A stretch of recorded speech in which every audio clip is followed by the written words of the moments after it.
Hello students. Today we are going to learn about 23rd chapter Rim Gross, paper measurements and coins and currency notes. In this chapter, first we are going to learn about some formulas.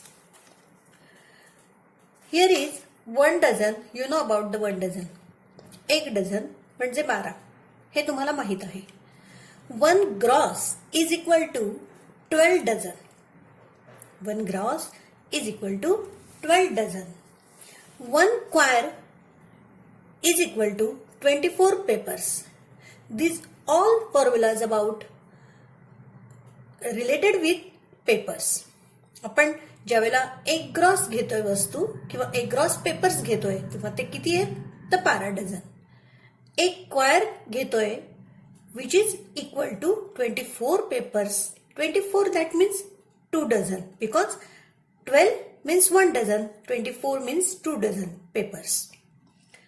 1 rim is equal to 20 quires. 1 quire is equal to 24 papers, then 20 quires is equal to 24 into 2, 480 papers. Okay. So 1 rim is equal to 20 quires is equal to 480 papers. Okay. Now solve the example from 23.1. Third example is 400 rim papers were sent through a truck. Out of these 2,800 quire papers were unloaded at Thane and the remaining were unloaded at Kalyan. How many papers were unloaded at Kalyan? आता आपण उदाहरण नीट समजून घेऊया. There were 400 rim papers. Okay? Sent through a truck. म्हणजे एका truck मधनं 400 RIMS paper जात होते. Out of these यातील 2,800 quire papers were unloaded at Thane म्हणजे त्यातले 2,800 पेपर्स हे क्वायर पेपर्स हे ठाण्याला अनलोड केले म्हणजे त्या ठिकाणी उतरवले गेले. And the remaining were unloaded at Kalyan आणि उरलेले पेपर्स हे कल्याण या ठिकाणी उतरवले गेले. Then how many papers were unloaded at Kalyan तर कल्याणला किती पेपर्स त्या ठिकाणी उतरवले गेले असं विचारलं. सगळ्या गणिताचा मुलांना अभ्यास केला तर आपल्याला काही ठिकाणी रिम हा शब्द बघायला मिळतो. या ठिकाणी क्वायर आणि आपल्याला प्रश्न विचारला आहे पेपर्स मध्ये. बरोबर आहे. रिम आहे, क्वायर आहे आणि पेपर्स आहे. तिन्ही ठिकाणी जे युनिट्स आहेत ते वेगवेगळे आहेत. So we have to convert all the units in a same unit. म्हणजे आपल्याला हे सगळे एकाच युनिटमध्ये करून घ्यायचे. एक तर सगळे रिम मध्ये और अदरवाईज ते क्वायर मध्ये किंवा पेपर्स मध्ये आपल्याला ते कन्वर्ट करून घ्यावे लागतील. मग आपल्याकडे हे सगळे आता आपण जे फॉर्म्युले बघितलेत त्या फॉर्म्युलांवरनं आपण हे कन्व्हर्जन करणार आहोत. We have that means there were total papers आपण काढून घेऊया. 400 reams. 1 rim is equal to 20 quires. Okay. 1 rim is equal to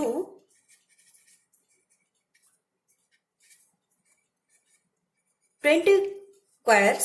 Then 400 rim is equal to how many quires? आपण हे काढून घेऊया आधी. या ठिकाणी आपल्याला एका रिम मध्ये 20 क्वायर असतात पेपर्स तर 400 रिम मध्ये किती? So 20 into 400 is equal to 4 2 जा 8 आणि हे 3 शून्य 1000 त्या ठिकाणी क्वायर आपल्याला मिळतात. 8000 क्वायर या ठिकाणी आपल्याला मिळतात. आता इथे हे क्वायर आणि हे क्वायर 2 झालेत. मग आपण आता 8000 क्वायर मधनं त्यांनी काय म्हटलंय आउट ऑफ दिस म्हणजे from this 8000 quire 2,800 quire papers were unloaded at Thane. Okay. So from 8000 papers मधनं किती पेपर अनलोड केले गेले ठाण्याला? 2800 papers were unloaded. Okay, so minus these 2800 papers. 8000 मधनं आपण 2800 पेपर्स हे जे ठाण्याला काढले गेलेत ते वजा करून घेऊया. 10 minus 8, 2 and 7 minus 2, 5. So, 5200 choir papers remain. Okay, हे एवढे राहिले. ठाण्याला 2800 क्वायर पेपर्स हे अनलोड झाल्यानंतर रिमेनिंग पेपर हे एवढे आहेत. रिमेनिंग पेपर अनलोडेड ॲट कल्याण. जे काही रिमेनिंग असतील म्हणजे हे पेपर काय केले गेले तर हे कल्याणला अनलोड केले गेले. How many papers were unloaded at Kalyan? So in Kalyan there were 5200 papers were unloaded. आपण कल्याणला उरलेले 5200 पेपर्स हे अनलोड केले गेले. पण आपल्याला एक प्रश्न असं त्यांनी दिला आहे, पेपर्स हा प्रश्न विचारला आहे आणि कल्याणला जे पेपर्स क्वायर पेपर्स हे अनलोड झालेले आहेत. कारण आपण एक रिम म्हणजे 20 क्वायर म्हणजे 8000 क्वायर टोटल काढून घेतलेत. त्यातले 2800 क्वायर वजा केल्यावर 5200 क्वायर उरलेत. म्हणजे कल्याणला 5200 क्वायर अनलोड झालेत. परंतु उत्तर मात्र आपल्याला कशामध्ये द्यायचं आहे तर या ठिकाणी त्यांनी पेपर्स विचारलेत. आणि जर मुलांना तुम्ही उदाहरणाचं निरीक्षण केलं तर खाली जे ऑप्शन्स दिलेले आहेत ना ते सगळे ऑप्शन्स रिम मध्ये विचारलेले आहेत. बरोबर आहे, सर्व ऑप्शन रिम मध्ये आहे. म्हणजेच आपल्याला उत्तर हे रिम मध्ये काढावं लागणार आहे. ज्या रिमचं आपण पहिल्यांदा कन्व्हर्जन क्वायर मध्ये केलं, आता त्या क्वायरचं कन्व्हर्जन पुन्हा आपल्याला रिम मध्ये करावं लागणार आहे. सो 5200 क्वायर पेपर्स हे काय झालेले आहेत अनलोडेड ॲट कल्याण. बरोबर. आता 5200 quire papers means how many ream. Ream का तर आपल्याला जे ऑप्शन्स दिले ते रिम मध्ये दिलेले आहेत. रिम मध्ये पेपर्स विचारलेले आहेत म्हणून आपल्याला आता त्याचं कन्व्हर्जन रिम मध्ये करावं लागणार आहे. आता रिमचं कन्व्हर्जन आपण बघितलं 20 quire is equal to 1 ream. इथे आपण तेच उलट घेतले. 1 ream is equal to 20 quires because we have to convert this ream in to the quires. But now conversion of quire to ream. आपल्याला आता क्वायरचं रिम मध्ये कन्वर्जन करायचं आहे. So 20 quires is equal to 1 ream. Okay, so there were 5200 quires. आता आपल्याकडे किती आहेत तर 5200 क्वायर्स आहे. त्याचे रिम किती म्हणून 5200 डिवायडेड बाय 20. 200 क्वायरचा एक रिम तर 5200 क्वायरचे किती रिम? 5200 भागिले 20. 22 झा 40. हिअर इज 120 आणि 26 झा 120. आपल्याला माहिती आहे 20 चा 120 वरून घेतला 0 आणि हा इथे 0. 260 रिम्स झालेले आहेत. बरोबर आहे. जे आपल्याला उदाहरण विचारलं गेलेलं आहे की रिम ऑप्शन दिले आणि रिम मध्ये आपल्याला ते पेपर्स विचारले म्हणून आपण या क्वायरचं कन्व्हर्जन रिम मध्ये करून घेतलं. टोटल किती रिम आले आहेत 5200 रिम्स कल्याणला अनलोड झाले. म्हणजेच 5200 क्वायर्स कल्याणला अनलोड झाले. म्हणजेच 260 रिम पेपर्स हे कल्याणला अनलोड झालेले आहेत. So right down the answer. 260 ream unloaded at Kalyan. कल्याणला 260 रिम कागद हे अनलोड झालेले आहेत. हे आपल्याला काढता येईल. म्हणजे आपला ऑप्शन 260 रिम. एक लक्षात घ्या की आपल्याला जे ऑप्शन्स दिलेले असतात, समजा क्वायरचं ऑप्शन असतं तर आपण 5200 क्वायर लिहिले असते. हेच जर आपल्याला आणखी छोटी संख्या असती तर कदाचित पेपर्सचं ऑप्शन आपल्याला दिलं असतं तर आपल्याला या क्वायरचं कन्व्हर्जन पेपरमध्ये करावं लागलं असतं. किंवा डझनमध्ये करावं लागलं असतं किंवा ग्रॉसमध्ये, तेव्हा ऑप्शन कोणते आहेत, ऑप्शनमध्ये काय आपल्याला युनिट दिलं आहे हे पण लक्षात घ्यायचं.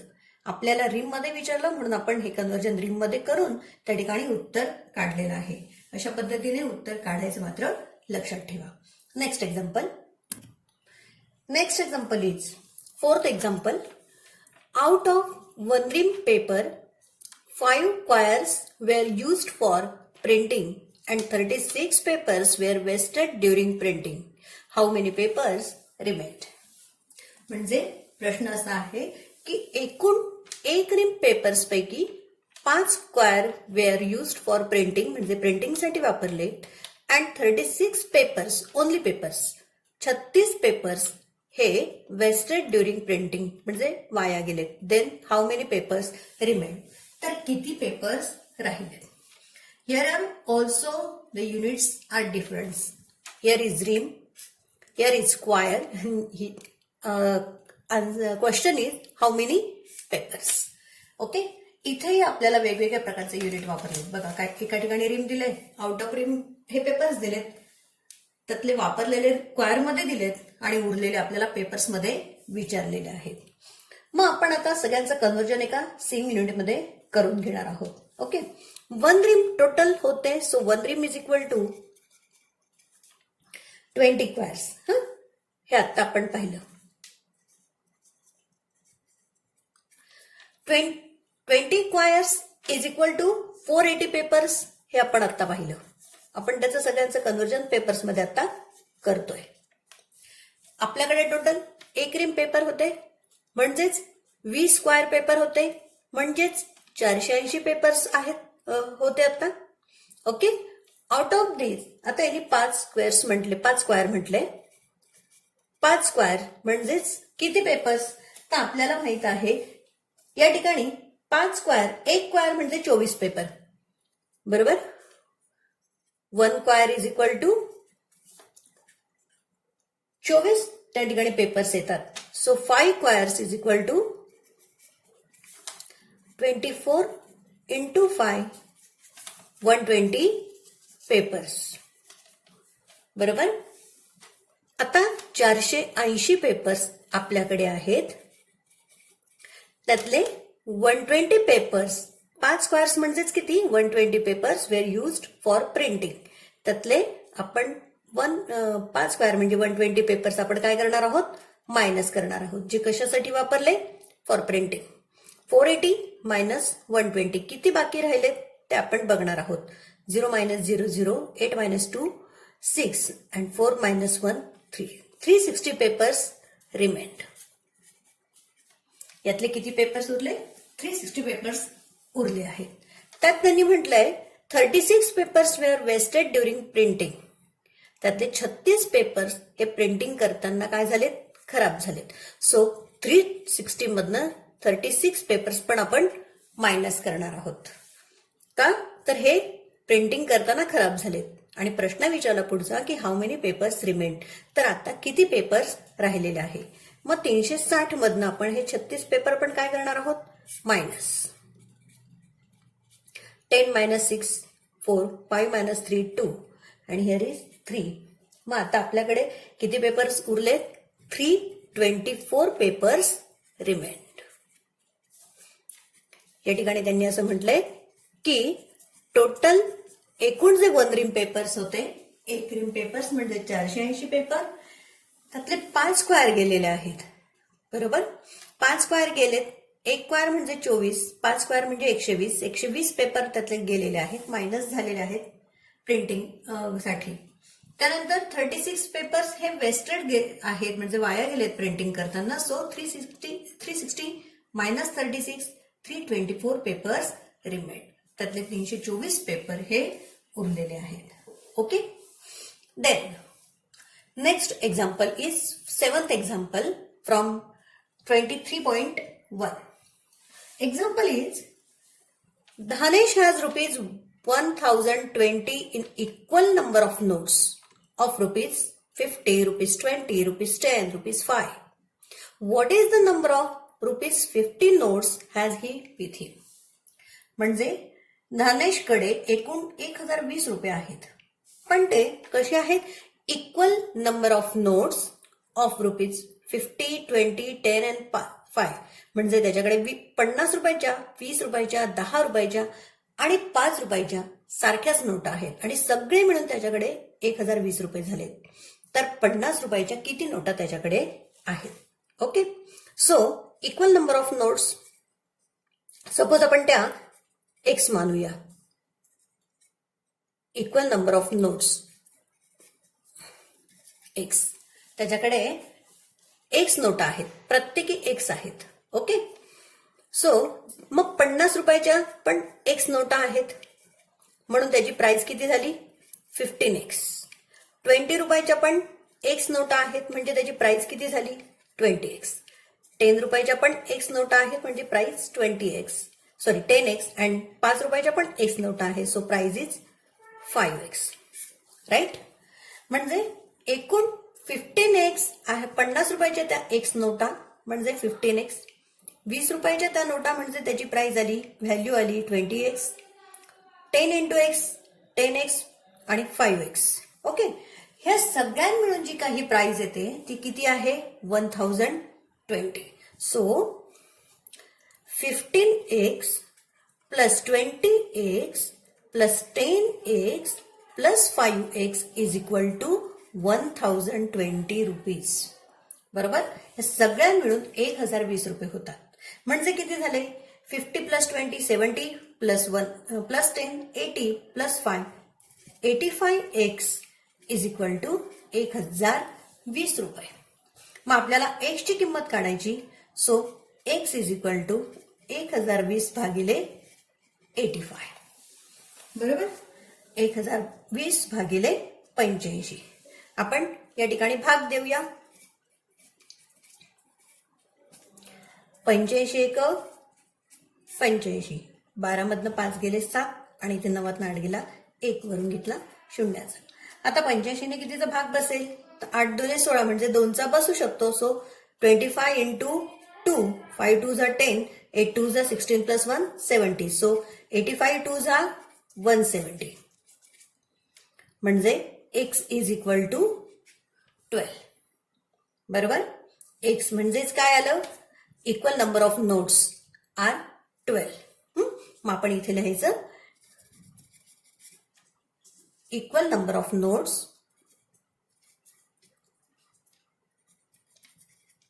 किती आहेत, 12. म्हणजे त्याच्याकडे 50 रुपयाच्याही 12, 20 रुपयाच्याही 12, 10 रुपयाच्याही 12 आणि 5 रुपयाच्याही 12 नोट्स आहेत. प्रश्न विचारलाय आपल्याला, what is the number of rupees 50 rupee notes has he with him. So he has 50 रुपयाचे किती नोट असतील, 12. So he has 12 50 rupee notes. त्याच्याकडे 50 रुपयाच्या 12 नोटा असतील. हे झालं उत्तर. ओके, या पद्धतीचं कुठलंही उदाहरण आलं की हे आपण ज्या सारख्या नोटा वगैरे असतात त्यासाठी एक्स मानून घ्यायचा. आपण त्यांची व्हॅल्यू काढून घ्यायची की जर माझ्याकडे समजा 4 नोटा असतील, 50च्या 4 नोटा असतील तर मी त्याची व्हॅल्यू किती होणार, 50 गुणिले 4 200. तसं जर माझ्याकडे एक्स नोटा असतील, 50 रुपयाच्या एक्स असतील तर व्हॅल्यू किती होईल, 50 गुणिले एक्स. अशा पद्धतीने सर्वांची व्हॅल्यू, आणि ती व्हॅल्यू म्हणजे एकूण नोटांची त्या ठिकाणी दिलेली किंमत जी आहे ती लिहायची आणि त्यावरून आपण एक्स ची किंमत ही काढायची आहे. Next example. Example is, Joseph bought half a dozen pencils at the rate of rupees 350 per piece and 2 pens at the rate of rupees 1250 per pen. If he gave rupees 50 to the shopkeeper, how much money did he get back? एक example from the 23.1 23.1 मधलं ते उदाहरण बघू शकता. या ठिकाणी Joseph bought half a dozen pencils. half a dozen म्हणजे किती, 6.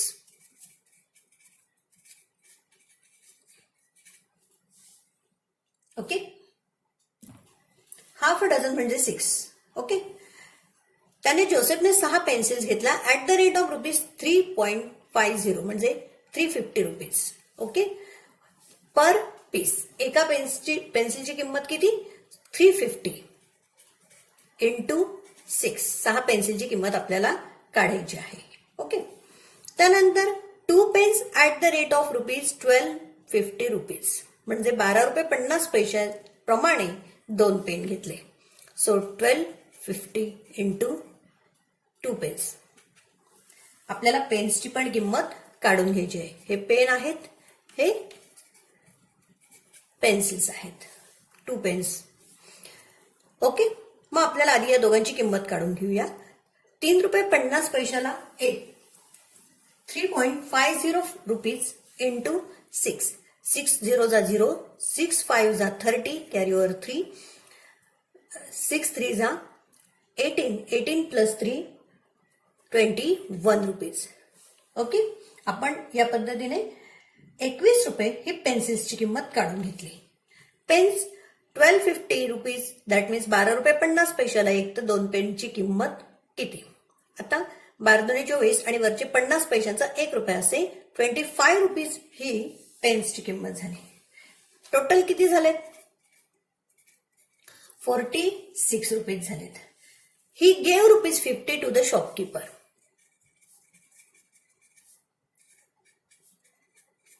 त्याने शॉपकीपरला किती रुपये दिले? 50 rupees. How much money did he get back? आणि त्याचे खर्च किती झालेत मग? 46. So 50 minus 46 is equal to 4 rupees. How much money did he get back? He get back 4 rupees. त्याला किती रुपये परत मिळाले? तर 4 रुपये त्याला परत मिळतील. Okay. Next example. 10th example from 23.1. Pradeep has ₹10,080 in which 500 rupee notes are 1/4 the number of 100 rupees notes. 50 rupee notes are the half the number of 100 rupee notes. And 1 rupee notes are twice the number of 100 rupee notes. Find the number of 100 rupee notes that Pradeep has. मुलांना उदाहरण बघितल्यानंतर आपण असा विचार करू की हे खूप काहीतरी अवघड असेल, परंतु खूप शांतपणे विचारपूर्वक जर आपण उदाहरण नीट वाचलं तर आपल्या लक्षात येईल की हे उदाहरण अजिबात अवघड नाहीये. फक्त काय दिलं हे मात्र आपण नीट समजून घ्यायचंय. आता या उदाहरणात काय म्हटलं मुलांनो की प्रदीप हॅज म्हणजे प्रदीपकडे आहेत ₹10,080 10,080 रुपये आहेत. इन विच त्यातील 500 रुपी नोट्स आर त्यातल्या 500 रुपयाच्या ज्या नोट्स आहेत त्या 1/4 the number of 100 rupee notes 100 रुपयाच्या नोटांच्या 1/4 नोट या 500 रुपयाच्या आहेत. 50 रुपीच्या ज्या नोट्स आहेत 50 rupee notes are the half the number of 100 rupee notes. 100 रुपयाच्या जेवढ्या नोटा आहेत त्यातल्या अर्ध्या नोटा त्या ठिकाणी 50 रुपयाच्या आहेत. Okay. And 1 rupee notes are the twice the number of 100 rupee notes म्हणजे 1 रुपयाच्या नोटा या 100च्या नोटांच्या दुप्पट आहेत. Okay. Find the number of 100 rupee notes that Pradeep has. तर प्रदीपकडे 100 रुपयाच्या किती नोटा आहेत असं विचारले. आता त्याच्याकडे 500 रुपयाच्या नोटा आहेत ज्या 100 रुपयाच्या 1/4, 50 रुपयाच्या आहेत ज्या 100च्या अर्ध्या आहेत आणि 1 रुपयाच्या आहेत ज्या 100 रुपयाच्या नोटांच्या दुप्पट आहे. मग आपण हे कसं काढून घेणार? तर बघा, सपोज त्या ठिकाणी 100 रुपी नोट्स आपण मांडून घेऊया. 100 rupee notes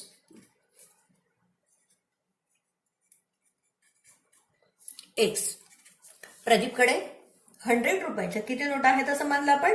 100 rupee notes R x. त्याच्याकडे एक्स नोटा आहेत असं आपण मानून घेतलेलं आहे. बरोबर. मग त्या 100 रुपीच्या एक्स नोटा म्हणजे त्याची प्राइस किती झाली रे? तर 100 into x is equal to 100x. 100 रुपयाच्या एक्स नोटा म्हणून त्याची प्राइस झाली 100x. बरोबर.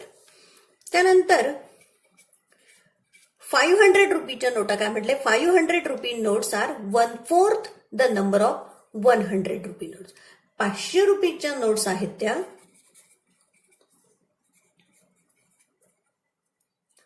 1/4 द एक्स. बरोबर. 1/4 द एक्स म्हणजे काय? 100 नोटांच्या त्या किती आहेत? 1/4 आहेत. 1/4 100. एक्स म्हणजे 100 नोटा. 100 नोटांच्या 1/4 नोटा या 500 आहेत. म्हणजेच त्यांची प्राइस किंवा त्यांची व्हॅल्यू किती होईल? 500 गुणिले 1/4 एक्स. बरोबर. 5 1 जा 5, 5 1 जा 5, 5 2 जा 4 1 जा 4, 4 1 जा 4. हिअर इज 1, 4 2 जा 8 आणि 2 उरले, 4 5 जा 20. ओके. सो त्याची जी व्हॅल्यू येते ती 125 येते. बरोबर. म्हणजे 100 नोटाच्या 1/4 नोटा या 500 आहेत. मग त्याची व्हॅल्यू आपण कशी काढली? तर 500 गुणिले 1/4 एक्स बरोबर 125 एक्स. म्हणून त्याची प्राइस येईल 125 एक्स. ओके. मग आपण आता विचारलं 50 ज्या नोटा आहेत त्या बघूया. 50 रुपी नोट्स त्या किती आहेत? 50 rupee notes are the half the number of 100 rupee notes. म्हणजे 100च्या जर एक्स तर 50 रुपीच्या नोट्स किती? 1/2. त्याच्या 1/2 एक्स. बरोबर. मग आपण त्याची व्हॅल्यू किती काढणार आता? 50 इंटू 1/2 एक्स. 2 1 जा 2, 2 25 जा 50. 25 इंटू 1 25 आणि त्याची व्हॅल्यू येईल 25 एक्स. त्यानंतर 1 रुपयाच्या नोटा किती आहेत? Twice the number of 100 rupees. So 1 rupee notes 2x. 2x आहेत की नाही? म्हणजे एक्स म्हणजे 100 नोटा, त्याच्या दुप्पट म्हणजे 2x या 1 रुपयाच्या नोटा. म्हणजे त्याची व्हॅल्यू किती होईल? 2x होईल. बरोबर. मग आता या सगळ्यांची व्हॅल्यू मिळून किती होते? जे आत्ता आपण मागे उदाहरण बघितलं हे सेम तसंच आहे. सगळ्या व्हॅल्यूची किती प्राइस होणार झाली पाहिजे? ती 10,080 रुपीज. बरोबर. सो 5 5 5 जा 10, 10 plus 2 12, 12 carry over 1, 2 plus 1 3 plus 2 5 आणि 1 प्लस 1 2, 252 एक्स. या ठिकाणी आपण असं म्हटलं की 100 एक्स अधिक 125 एक्स अधिक 25 एक्स अधिक 2 एक्स या सगळ्यांची प्राइस किती झाली इथे? 10,080 रुपीज. आणि सगळे मिळून किती आलेले आहेत? 252 x is equal to 10,080 rupees. बरोबर. या ठिकाणी 252 एक्स बरोबर 10,080. आता मुलांना ज्यावेळेला नेहमी अशी मोठी गणितं असतात ना त्यावेळेला एक गोष्ट लक्षात ठेवायची की आपल्याला आता एक्सची किंमत काढायची म्हणजे हा मोठा भागाकार करावा लागणार की नाही. हा मोठा भागाकार करताना तो खूप मोठा होईल असे देत नाही. साधारणपणे अगदी लवकर सोडला जाईल किंवा लवकर त्याचं उत्तर येईल अशा पद्धतीने भागाकार असतात. किंवा ही जी वरची संख्या असते ना त्या वरच्या संख्येला खालच्या संख्येने पूर्ण भाग जाईल अशाच पद्धतीने भागाकार हे असतात. ज्यावेळेला आपण हे सगळं अगदी अॅक्युरेट केलेलं असतं त्यावेळेला आपण काय करणार? एवढ्या मोठ्या संख्येने भाग देण्यासाठी आपण फक्त काय करणार? 252ला आपण त्याचा छोटासा पाढा तयार करणार. 252 गुणिले 2. त्या ठिकाणी 2 आणि 2 4, 5 5 10 झालं 1, 2 2 4 आणि 5 म्हणजे 252 गुणिले 2 504. 252 त्रिक म्हणजे इथे पटकन आपण या दोघांची बेरीज केली. 252 त्रिक 706 होते. आता पुन्हा याच्यामध्ये 252 मिळवले. 6 plus 2 8, 5 5 10 carry over 1, 2 plus 1 3, 7 plus 3 10.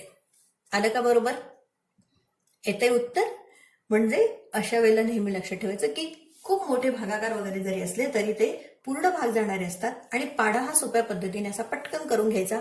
So x is equal to आता आपल्याला कळलं की 1008 252ला 4ने त्या ठिकाणी गुणलं की 1008 येतात. सो 252 1 आणि हे 4 आणि वरचा हा 0 म्हणजे एक्स बरोबर किती किंमत आली? तर 40. एक्स बरोबर 40 म्हणजेच काय आहे? आपण काय म्हटलंय? 100 रुपयाच्या नोटा किती आहेत? एक्स. 100 रुपयाच्या नोटा एक्स म्हणजेच इथे 100 रुपी नोट्स आर